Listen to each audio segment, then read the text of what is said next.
Think about Elvis back then. He was a sensation, a tornado. He came out of nowhere, it seemed, and just shook everything up. People had never seen anyone quite like him. He moved, he swayed, he sang with this raw power. And the girls, they just went wild. It was a whole new thing for America, for the world even.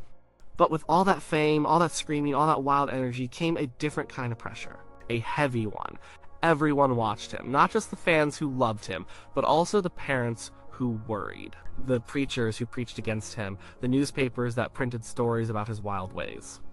He was always under a microscope. And television, that was the biggest microscope of all. It was new, this TV thing. It wasn't like today, where you can record and edit and fix things. Back then, it was live. It was happening right now. No retakes, no second chances. You got one shot to get it right, and whatever you did, good or bad, it went out into millions of homes. Right into people's living rooms. Black and white screens, often small, but still, everyone saw it. So, for Elvis, going on live TV was a huge deal. It was a risk every single time. And there was this one song, a particular kind of song, that he felt a real hesitation about performing on that big live stage. On that screen that went into everyone's homes. It wasn't his usual loud, rocking tune. It wasn't the kind of song that made girls scream and faint. No, this one was different. It was soft. It was tender. It was a ballad. And that made it feel much more exposed, much more risky for a man whose whole image was built on being the wild one. He was the king of rock and roll. He was the rebel. He was the one shaking his hips. In a way some folks called vulgar. He was breaking rules, pushing boundaries. That was his brand. That was what made him famous, what made him controversial, what made him Elvis. So to suddenly pivot to a song that was just pure, unadulterated vulnerability, that was a big step. It was a step he wasn't sure he wanted to take in front of such a massive, scrutinizing audience. Consider the time. It was the 1950s, America was still pretty buttoned up, families watched TV together. What was acceptable on TV was a constant debate. Elvis was already seen as a threat to good morals by a lot of people. His every move was judged. His smile, his sneer, his hair, his clothes. All of it. He was navigating a cultural minefield, so when a song came along that was so simple, so direct in its emotional plea, it presented a different kind of challenge. It wasn't about being too wild, it was about being too soft, or perhaps being perceived as too soft. The song itself was gentle. It was a slow tune, it wasn't a rocker.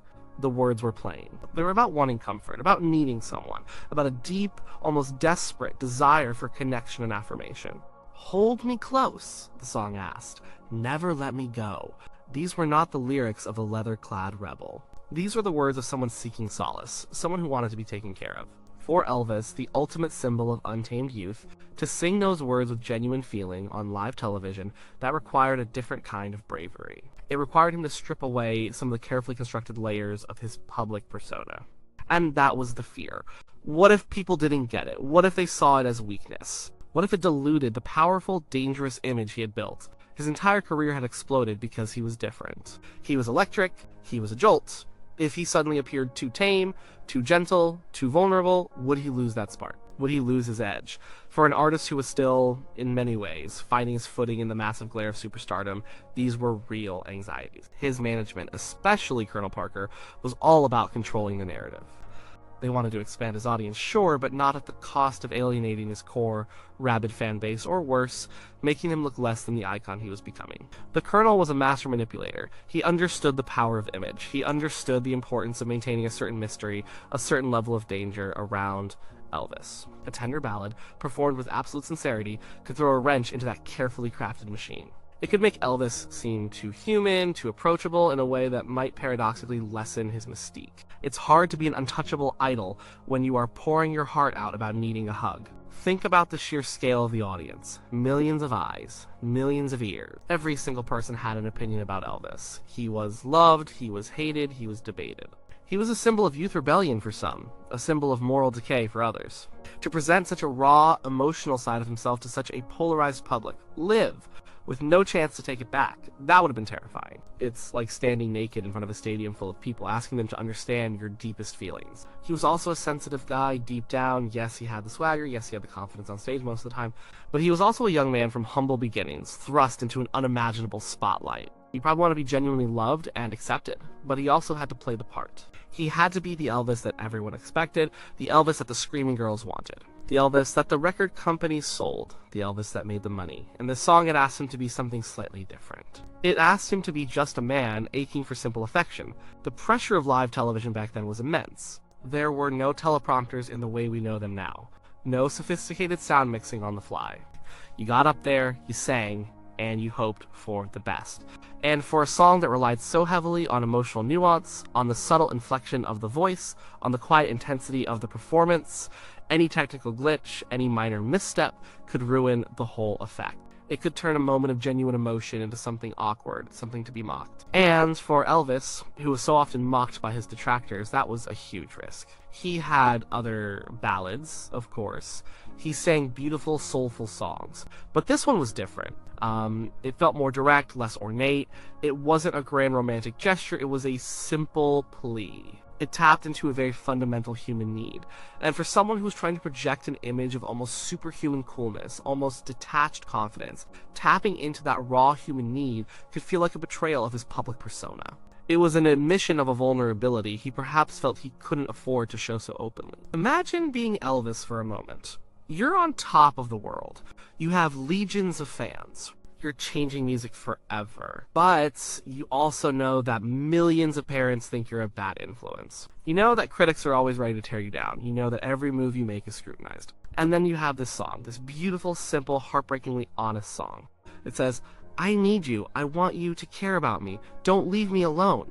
How do you reconcile that with the image of the hip-swiveling, rebellious rock star? How do you sing those words on live TV?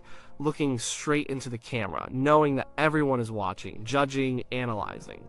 It's a profound emotional tightrope walk, and it wasn't just about his image.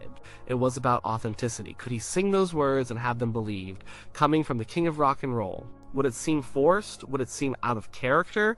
Part of Elvis's genius was his ability to embody whatever song he was singing. He could be fierce, he could be playful, he could be mournful.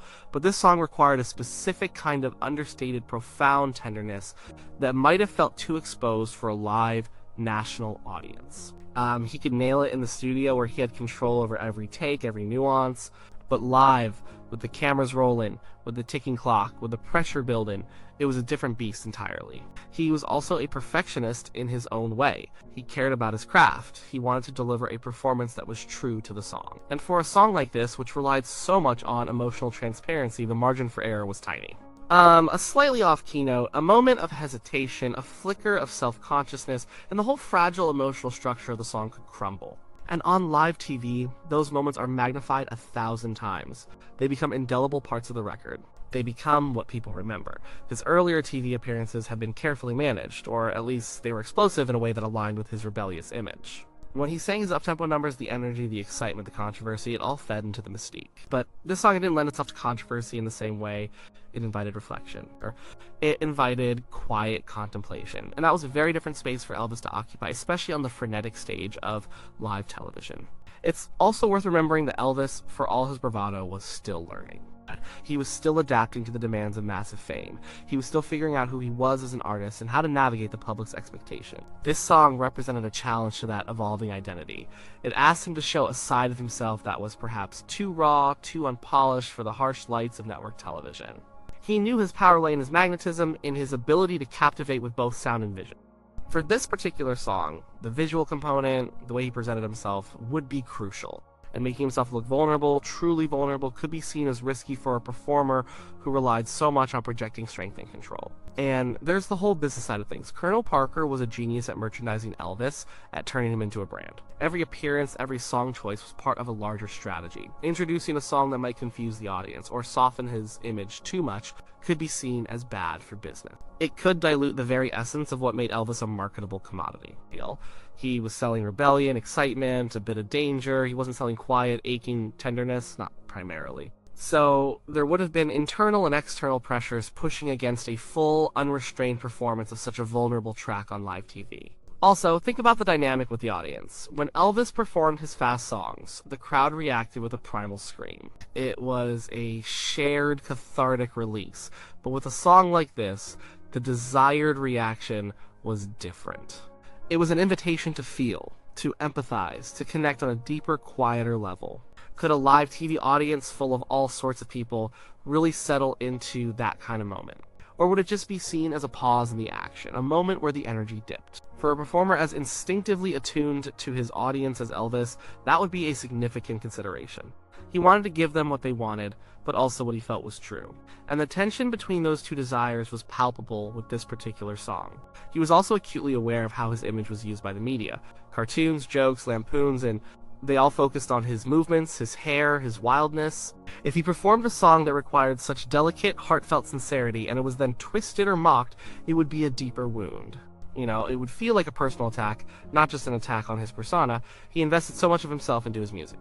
And this song, more than many others, felt like a piece of his soul. To put that out there, completely exposed on live television for everyone to pick apart, was a daunting prospect. The emotional weight of the song itself is important. It's not just a sad song. It's a plea. It's an expression of need.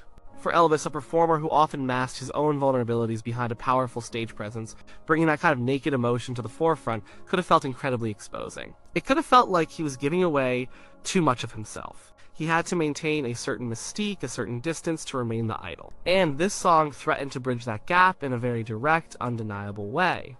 Then there was the sheer technical aspect of singing such a song live. His powerful voice, while perfect for rock and roll, needed precise control for a ballad like this. Every breath, every sustained note had to be perfect. The vulnerability in the lyrics demanded an equally vulnerable vocal delivery without losing the power and resonance that defined his singing. That's a very difficult balance to strike in a live, high-pressure environment. It required a level of focus and emotional commitment that was perhaps more challenging than simply belting out a high-energy tune. It's easy for us, looking back, to see Elvis as invincible, but he wasn't. He was a human being, with fears and insecurities like anyone else. His fame was immense, but it was also isolating. He was constantly under pressure to deliver, to innovate, to maintain his superstar status. And a song like this, which asked for a different kind of performance, a more intimate and revealing one, would have amplified those pressures. It asked him to step outside his comfort zone in a very public, very permanent way. He was not just singing a song, he was making a statement about who he was, or at least who he allowed himself to be seen as. And that statement for this song on that platform was a deeply personal and potentially risky one. He probably wrestled with it. He probably thought about what it would mean for his fans, for his image, for his career. Would it be seen as growth, or would it be seen as a surrender of his rebellious spirit? In the volatile landscape of 1950s pop culture, where new stars emerged and faded quickly, maintaining relevance and authenticity was a constant battle. And sometimes the most authentic thing you could do was also the riskiest. So, when we look at why Elvis might have been so insecure about performing this particular song live on television, it wasn't just one thing. It was a perfect storm of factors. The novelty and pressure of live TV, the moral panic surrounding his image, the tender and vulnerable nature of the song itself, the conflict with his rebellious persona, the strategic concerns of his manager, his own personal sensitivities, and the immense scrutiny he faced every single day. It all added up to a monumental challenge for a young man who was trying to navigate a world that was both adoring and condemning him all at once. It asked him to drop his guard, to show his softer side, and to invite connection in a way that was almost antithetical to the wild, untamed image he had cultivated. It was a request for naked honesty in an arena where image was king. It was a simple song, but its demands on the performer were anything but simple. The song was Love Me.